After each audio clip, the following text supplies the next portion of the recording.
back at WNST, Towson, Baltimore, and Baltimore Positive. We are doing a purple and orange therapy together, all in one little Kool-Aid package here this week. It's my 55th birthday, and this Oriole thing's been a downer. Obviously, the loss to Pittsburgh has been a downer. We're trying to pick it back up. It is my birthday this weekend. I'm trying to have some fun. I'm going to try to do my favorite things this weekend, including the U2 and REM cover bands over at the Record Theater. Friday, though, we're kicking it off. Friday the 13th.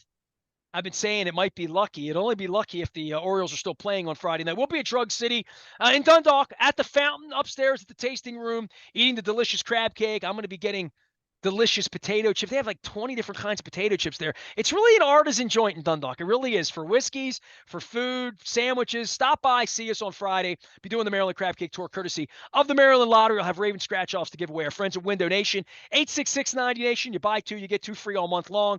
Always with us on the Crab Cake Tour. And newest sponsor, Jiffy Lube Multi-Care, spending time with us. You've heard the new ads here sponsoring the Crab Cake Tour. Sunday. The Ravens are playing in London. Hopefully it goes better than the last trip to London. We will be at the Hollywood Casino in Perryville at the sports book up there bright and early, having a breakfast brunch. $30 for the brunch, get you into some games. You can win $500. We're having a wing eating competition. Free copies of Purple Rain 2 to anybody that wants one. Come on out. It's early. We can hope the Orioles are hosting game one of the American League Championship Series on Sunday night. Feels a little far-fetched right now, but have a little faith, believe. Luke and I are headed to Arlington, Texas. We'll be broadcasting from Dallas all week long, at least as long as the Orioles are alive. This guy wants the Orioles to be alive, and he has a lot on his mind, what's going on over the Middle East as well. We'll talk about that. Mike Rosenfeld is our guy. He's our chief digital officer around here at Web Connection. You can find them out at webconnection.com. You can find him on the front of Baltimore Positive.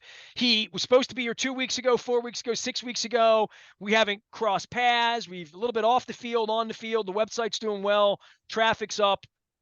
Mike, it's been a great summer. I mean, you love baseball. You love the teams. You love sports. You come at it honest. We love music together as well. It's been a weird week, and I know behind all of this is the war that's affecting friends of yours, lots of folks. I know you spent time over there as well. Many of my Jewish friends have. I've seen the flag in front of so many of my friends out on Facebook the last couple of days. I mean, it puts some perspective on the games for sure, right, Mike? Oh, for sure. I would say it's been a tough weekend, that's for sure. But I like how you say therapy. I could have used some talking to yesterday after the Oriole game and the Ravens game. It was very tough. And I'll say as the Ravens just got to me most. I mean, the Orioles are figuring it out. Their first postseason, they're young guys. And you can see a couple of them are not ready for the moment yet, but they're getting this experience. So I can see past that, but some of the stuff I saw in that Ravens game was just extremely disappointing beyond the loss. Just not playing like professionals, in my opinion. Well, and they could be 5-0, and they're not. And we've said this a lot of years that they've let some of these games kind of get away, and games where they've been the better team on the field. This week was certainly the case, and they're almost hiding in London this week, right? Like they get on a plane. I would have been 5 hours in the car in Pittsburgh, 5 hours on the way back. I would have missed Billy Joel and Stevie Nicks, the kind offer that Leonard Raskin made to me on Saturday to come down and join him for the show. And I had a great time. Anybody saw me at Billy Joel, I had a good time. It was pretty obvious I was having a good time. And it wasn't the $15 Coors Lights either, because there was only two of those, because that's my budget. I'm not going to give Steve Bisciotti any more money than I need to, believe me. But that being said, they're going to hide London this week from most of this, and the Orioles are going to deal with whatever they're going to deal with. They're going to win a game or win two games or get the thing back here on Friday, or they're going to lose, and we're going to say, what happened, right? I mean, the baseball thing happens quickly, and for old farts like you and me that are used to this, we've been through the Ravens playoff thing. There's a week of build-up, and there's a game, and there's a funeral or a parade, after it's over with, and then we're on to Denver, we're on to Buffalo, we're on to the game because we won, or we're going to clean the lockers out and figure out how Harbaugh can run and hide, and how the owner cannot show up in the offseason to take accountability for any of this, and the general manager will show up sometime in April.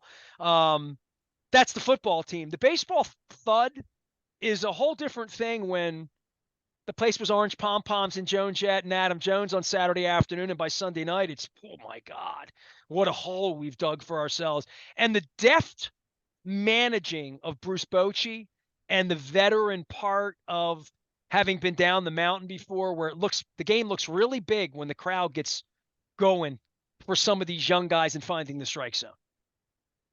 Well, look, I've been watching baseball for a long time. I can tell you some managerial things I saw him do that were crystal clear strategies that most people may not have paid attention to.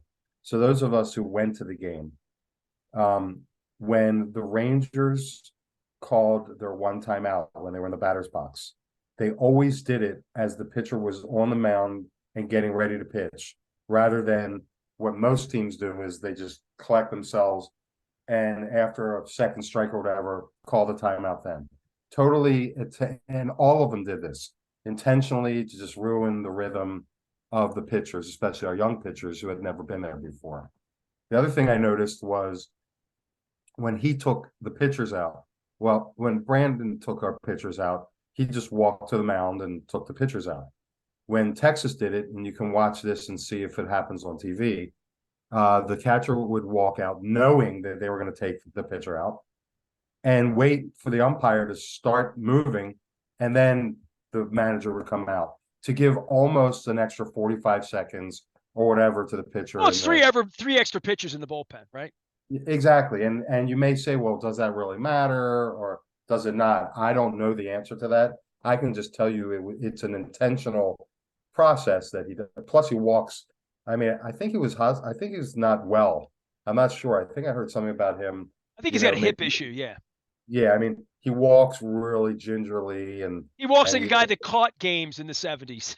Yeah. He looks just uncomfortable. But I'm not suggesting that we absolutely got out coached or out managed or anything like that. It's just, I think it was the lefty matchups. I mean, certainly Bochy played to the strength of saying that we're going to make Gunnar Henderson hit left-handed pitching and we're going to keep O'Hearn on the bench. And I don't have my best pitching. So the best way to attack them is with a left-hander, and it's been all left-handed pitching and they haven't responded to it.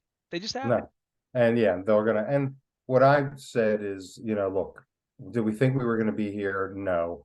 Does that mean it's acceptable to get swept or go out early? No.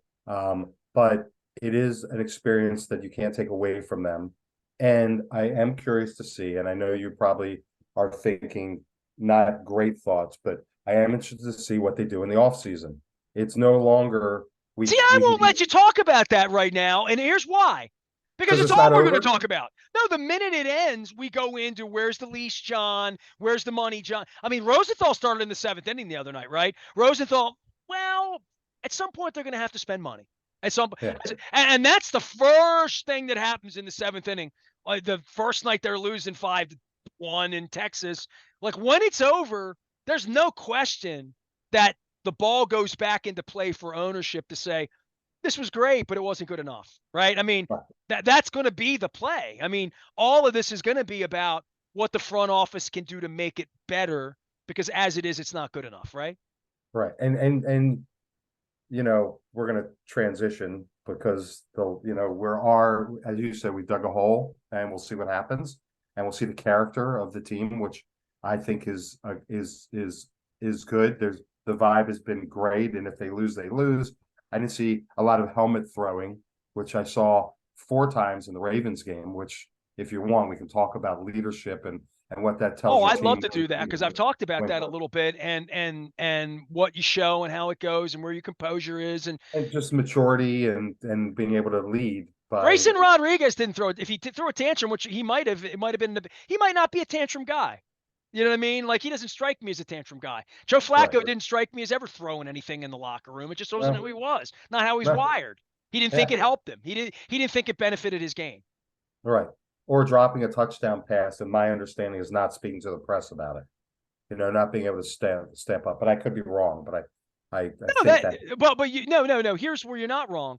The guy who manages the people who ask those questions threw me out after 27 years, right? So the fact that It's the only game in Pittsburgh history I haven't been in the locker room. I want to make that clear. The only game in the history of the rivalry that I haven't been in the locker room. Okay. Right. So the fact that these guys are running, they learned that from Chad Steele.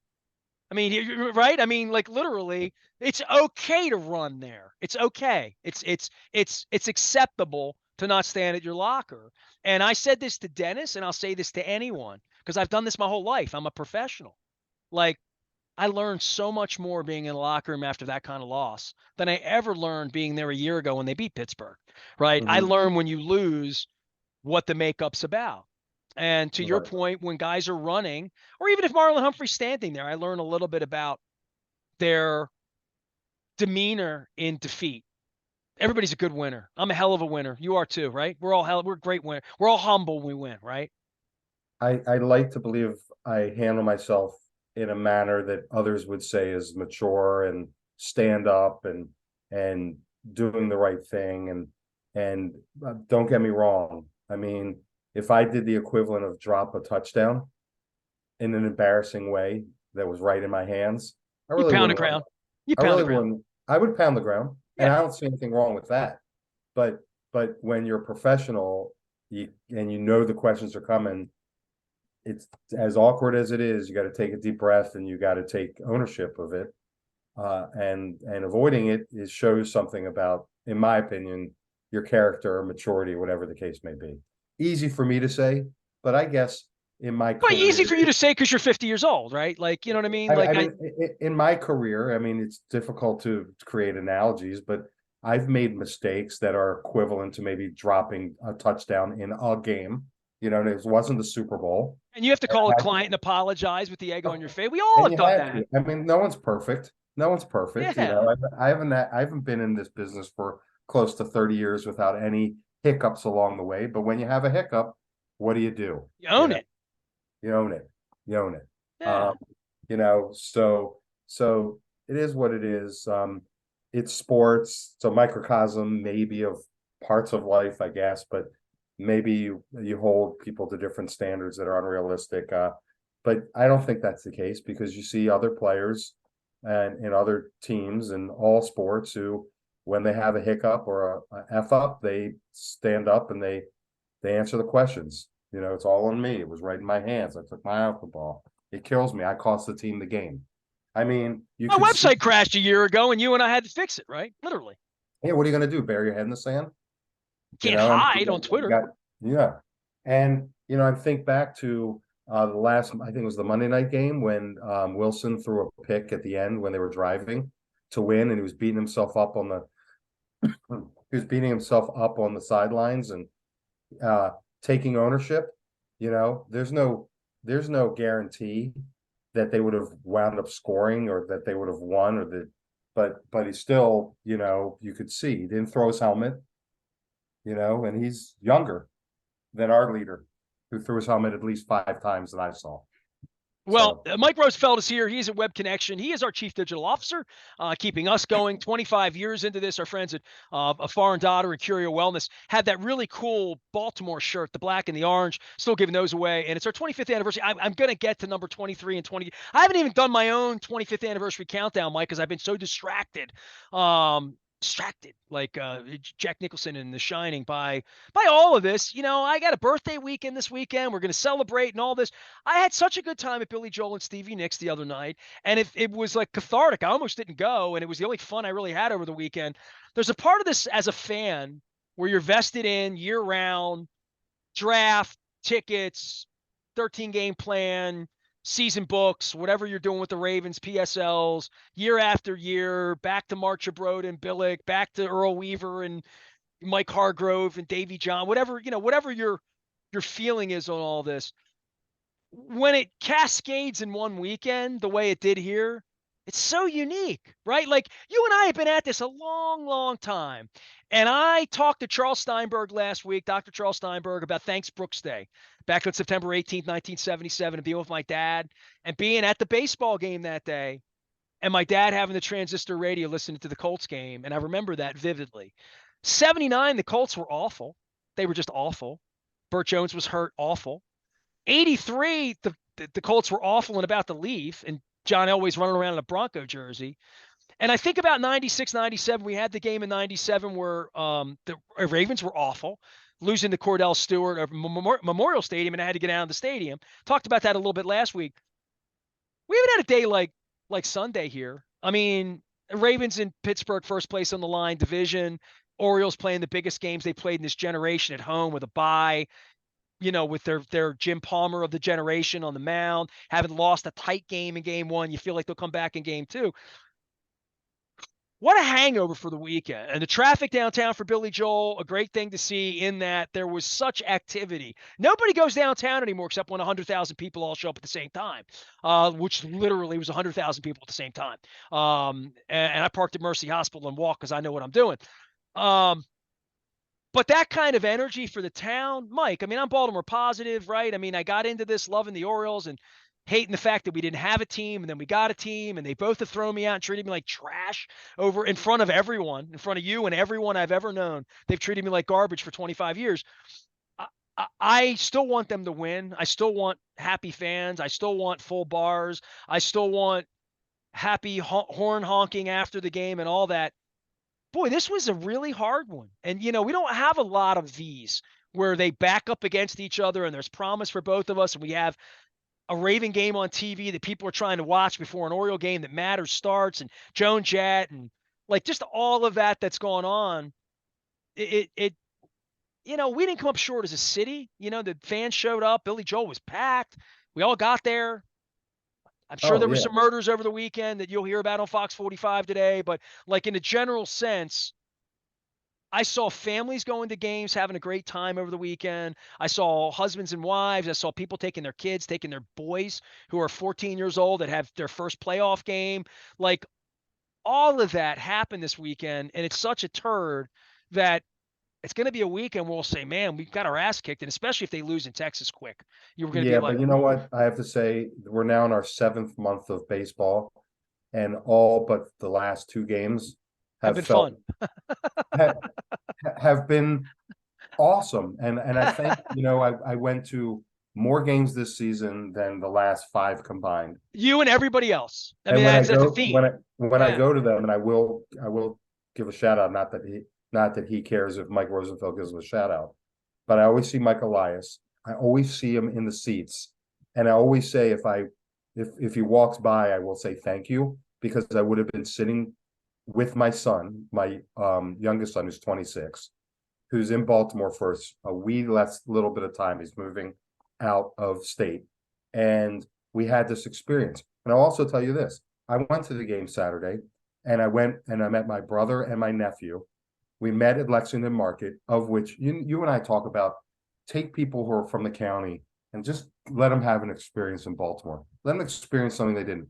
Not my son, nor my brother, nor my nephew had been to the new Lexington Market. And I can't tell you if they ever went to the old Lexington Market. I'm like, let's meet at the Lexington Market. We'll have some beer.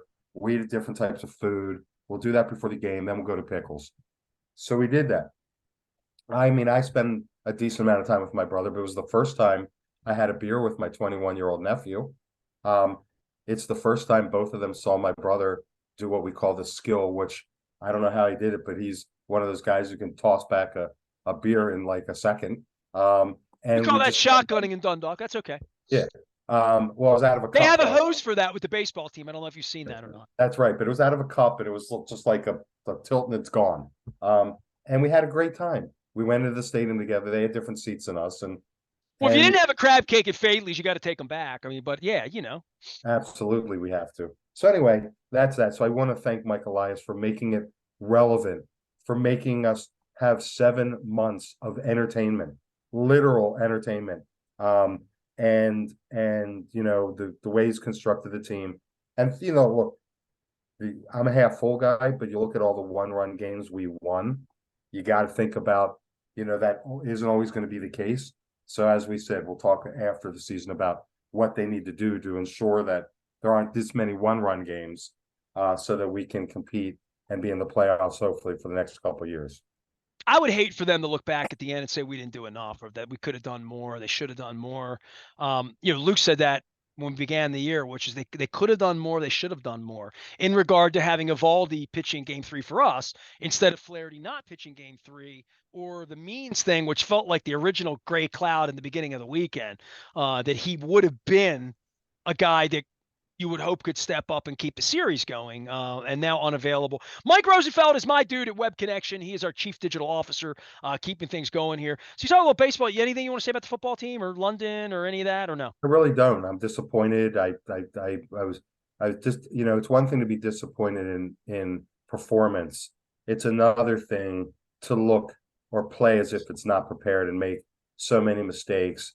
And then lastly, to just look, when you throw your helmet and you have posture, and I mean, we could have taken their fans out at 14-0, fumbles and interceptions and end zone. I mean, it's just, How about you kick a field goal instead of snapping the ball at the end of the first half? How about and that? looking at Harbaugh on the sidelines, he was looking like, what did you do? No, Linderbaum snapped the ball because he thought somebody jumped. He thought the And I did Steeler too. jumped. Yeah. I called that while I was watching the game. I'm like, offsides, this is a free play. I said that. So that I get that. And that makes sense to me. I think they were trying to get him to jump in general. I don't know that they were planning on snapping it. That's all they were trying to do. And that's, as a coach, you send the team out there and you don't get points. That's just awful. That's just Right. in a game that you needed the points, and the points would have been the difference maker. And Do, do, Lamar, having all the drops and all the frustration, showing the frustration at his teammates, and then throwing the pick in the end. In the end, trying to find Beckham, who's been a disappointment. Bateman's been a massive disappointment. I mean, when they signed Beckham, I thought this was a crapshoot. You know what I mean? One way or another. I figured by midseason he'd be dating a Kardashian, and wouldn't you know? So right. Well, what didn't take to the midseason. So right. For you, were you in London in 17? I was not. Okay, I thought at some point during life's journey. My friend Howard Scher's over there this week, David Rose. I hope they have a better ride than I had. They're both Jewish as well. And I would think traveling at this point, moving around a little bit, thoughts of Israel, I know it's first and foremost on your mind. And I know despite all the sports stuff, you definitely want to discuss it because you have some insights into this. Yeah, I mean, I guess I would preface it by saying to your listeners, if you can relate, I'm Jewish, but I'm not ultra religious. So those of your listeners who are not Jewish, who are not ultra religious, you can potentially relate. But I did have occasion on a couple of times to go to Israel. Most recently, maybe 5 years ago, we stopped there en route to going to a trip in Italy, just for 2 nights, just to break it up. And it's always felt to me like one night in Tel Aviv would be among the more dangerous things that I've done in my life. You know what I mean? Like, just in a general sense, over my lifetime, I don't understand every root of a religious war and a land war and holy, but I've often thought like, that's a place that I personally would feel safer avoiding, in the same way I avoided Afghanistan, Iraq. I've avoided, Venezuela, and I'm Venezuelan, and I don't go there, and my family's there because it's not safe for me to be a gringo walking around there. If I get killed in Venezuela, I guess some people would say that about West Baltimore too, right? I avoid places where I don't feel comfortable or I don't have a reason to be there. It's always felt to me to be very volatile and very, like, if your kids were going over there for a week, a month, a retreat, live there for, like, it's a different life. And I've seen all sorts of video. I mean, I see the news. I'm a news guy, right? So I see that, like, ooh, that looks like a tough way to live for everyone, for the Palestinians, for everybody there. It looks like a really tough circumstance. And I think all of us over here would say, can't y'all just get along and make nice and please, like, just be like, but I would say the same thing to people in traffic on 695 here, right? Like, so conflict is at the heart of, I think, our humanity to some degree, as much as we think love and heaven and good thoughts and kindness are there. We all preach that. But, one of the reasons I haven't gone and I travel is I always feel like it's, there's a treachery built into it that's very, very unfortunate, I think. I think so. And I'm not one of those people who are going to be rah Israel and Israeli government, because they're not perfect at all. and I also am sympathetic to people who are crammed into a city that's walled off, and the quality of their life is nowhere near the quality of life on the other side. But there's reasons for all of this, and it's tough. And I'm not going to. No one's been able to solve it. Mike Rosenfeld from Web Connection ain't going to do it. All I want to do is explain my experience because it's somewhat relevant. So the first thing is you fly into Tel Aviv, and Tel Aviv does feel like any other Mediterranean city. Lively, good restaurants, good bars, good nightlife. You wouldn't think it. You're like, No, how every could person I've ever seen, and I have like a lot of Jewish friends, and I don't think there's never a point where a week or two doesn't go by where somebody's not in those Israel, like on my timeline. And right? because I'm a traveler, Facebook sort of knows I like the world. It tends to show me people on my timeline when they are pulling their passport. I tend to see them when they're in Bologna, Italy, like Lisa Rossiniak is this week from Goodwill and drinking Mhm. wine. I see it. So Right. I see Israel comes to me, you know what I mean, on my Yeah. timeline because of people like you who go and put Right. pictures up and say, I'm here with my kids and I'm in the Holy Land and here I am eating good food and having a good time. But it also looks like ish could go Right. down anytime, So like literally. here's my story that may blow your mind, may not blow your mind. So here's like the conundrum, or what people don't realize that blew my mind. I paid for an equivalent of a Viator tour. Maybe it was $70 for my wife and I to go on, and it was in Jerusalem. So this is Jerusalem, like you get on a bus. It's a tour guide, a it's a guided tour. It's experience. not Okay. even a bus, because this is what I'm about to tell you. Though, if you have listeners who's traveled to Italy, or just old places in Europe, many of them have walled cities. Well, the walled city of Jerusalem is about a third of a square mile. That's it. And what I didn't realize is that within the walled city, there's a Christian quarter, there's a Muslim quarter, and that there's the Jewish quarter, all crammed together in this very small walled city.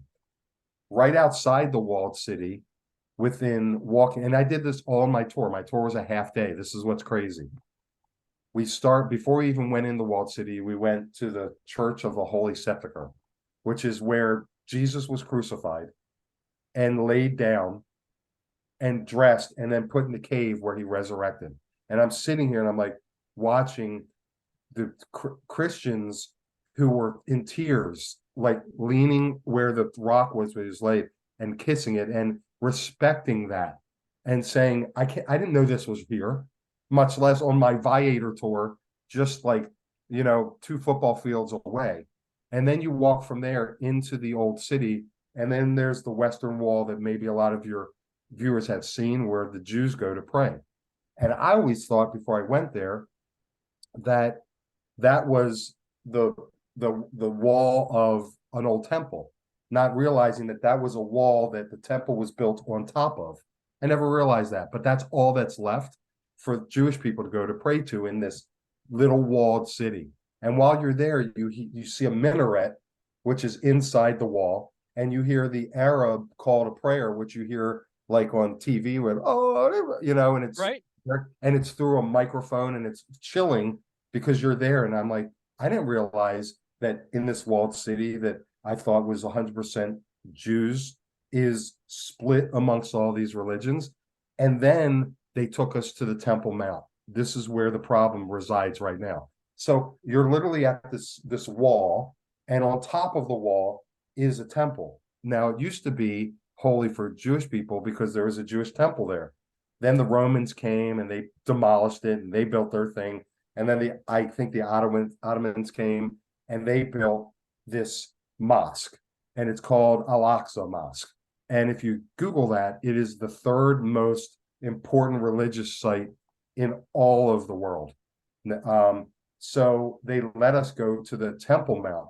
And at the top of the Temple Mount were Jewish soldiers, making sure everything was cool. My wife had to get on a dress that covered all the way down her shoes because she was wearing shorts because it was like 100 degrees. She had to cover her head out of courtesy because the mosque was there and they didn't want to alienate Offend. Right. Yeah. and offend. All of this was done. Now, when we were up there, there were Muslim people around them. First of all, Jews aren't even allowed to touch foot unless you're a Muslim. You can't even touch foot in there. But if you were a Muslim or a Jewish person, you could go into the Church of the Holy Sepulchre, but no one's allowed to step foot in there. And we were yards away, and we were getting screamed at, like harassed. It was uncomfortable. I'm like, what is going on here? I had no expectation. I guess my point is that a lot of people don't realize that there are Christian Israelis, Muslim Israelis. These are people who embrace democracy and are willing to acknowledge that this is a country. And then there is a large swath of people who don't even think Israel should exist. And the last thing that a lot of people don't realize is the United States can designate groups as terrorist groups, and Israel can do the same. They happen to do that with Hamas. But what I think a lot of people don't realize is in 2027, the people of Gaza elected Hamas as their leadership. So it's not like it's an offshoot like Al Qaeda, but there's, that is within Iraq, but that's not part of the Iraqi government. But Hamas is the ruling party in Gaza, and under their name, those are the people who did what happened. And the last thing is that, and it goes both ways. I can't tell you how many people in previously innocent people Israel have killed and will be killing now, today, tomorrow, and the next day as they throw bombs. But it can't be argued that the target of whatever just happened was not military targets, it was civilians. And imagine, you send me pictures. I mean, you and I, just to tell your viewers, you and I communicate not just here. We text and we talk. And you went to a bunch of shows, and you also go to small venues.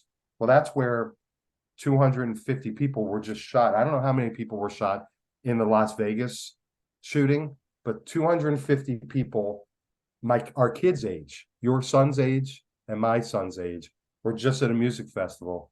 And I don't know about half of them, but 250 of them were shot, and those were a bunch of the hostages that were taken. So it's just messed up. And I know probably what I said skewed towards Israel's point of view, but I would be remiss if I also didn't say that I don't know what it would be like for generations and generations to be holed up in a city. But I did do some research before calling you, and at least to the last I read, Hamas still will not recognize Israel ever. So their two-state solution is we get to run pretty much both states, or Israel doesn't get to. There is no Israel. So, and the last thing is, and if we're being honest, it's not like Jewish people are the most liked people in the world. So if you look at the geography of where Israel is, the one place where this huge minority that really most people don't like for whatever reason. Look, I like all people. I don't really understand what it is about hating anyone, much less the people that I know that are good people that when things happen in the U.S. or overseas are one of the first to donate dollars and effort and willingness, and even here in the U.S. I mean, when the thing happened in the Pittsburgh synagogue, the Muslim mosque came to help, and vice versa when a mosque is attacked. So I think we get it more here, but there were people celebrating in Times Square when all this went down this weekend, and there were people in London celebrating this happening, and of course in Iran and all that. So I mean, it's a tough situation. No one's been able to crack it. Hatred's such an ugly thing, right? Especially in the name of God, right? Well, it is. I mean, that's what I always say. I don't really. Like I said, I'm not an ultra religious guy, but any God who says I'm right, you all are wrong, and because you're all wrong, you can kill them doesn't seem to be in the spirit of faith to me. I think the love thy neighbor. I don't know that it says love my neighbor if they're the same religion as me. But like I said, I'm not an ultra religious guy. Maybe it does say that. Well, I appreciate your insights having been there. And Mike Rosenfeld here, a little bit more. We're doing a lot of football and baseball here, dude, this week, and a little bit more Billy Joel and Stevie. By the way, Stevie Nicks was great. I keep holding up my Fleetwood Mac belt buckle. I'm holding it upside down. My Fleetwood Mac belt buckle because Stevie was particularly good on Saturday night. Well, I hope that, I know you're a John Mayer guy, and I'm a John Mayer guy, and I was showering on Saturday night to drive to Philadelphia to see John Mayer because he was so good in New York earlier in the week. And the reason I was going to do it, and my whole thought on Saturday morning, which was I turned down Leonard Raskin's Billy Joel tickets at 9 a.m. because it was 52 degrees. And I'm like, 52nd Street's a good album. 52 is not a good degrees. So for me, for a Billy Joel concert. So I said, I don't really want to be cold and it's going to be traffic and this and that. And I hope the Orioles win. And John Mayer's in Philly tonight. I'll just drive up there. I'll do that, come back, do games 2 in the Raven game all day Sunday. I got 2 games. And sometime between 6 and 6:15, I text Leonard where I got in the shower. I said, you still stuck with that ticket? He's like, yeah, take it, please. I paid for it. The show starts in an hour. And I'm thinking to myself, why would I want to drive and see John Mayer? And I'm thinking to myself, the reason I wanted to see John Mayer is I believe the Orioles will be playing next Friday in Minnesota or Houston, and I would miss John Mayer. So therefore, I need to see John Mayer. Yeah, as it has it, we got a long way to go for me to be able to get a John Mayer concert in here next Friday, or miss a John Mayer concert here next Friday, I should say. But I really hope that I miss the John Mayer concert because I'm in Houston with Luke eating tortillas or in Minnesota eating sloppy. They put the cheese in the burger. You know that, right? Yes. Yeah, that's how they do it in Minnesota. So I was hoping to do that, but I'm going to be in Dallas eating barbecue and trying to get them to Friday night. Are you going Friday if they make it so far? Or no? Yes, I have tickets for Friday. And I'm hopeful. I'm hopeful. Just All want right. them to play well, get a win, get a win. I mean, I'm pretty sure, I don't really remember, but I think the last playoff appearance was being swept by Kansas City. Yeah. I was at all 4 of those games too. Yeah, Yeah, I so know. now that means 6 games in a row. I don't want that to be a narrative moving forward.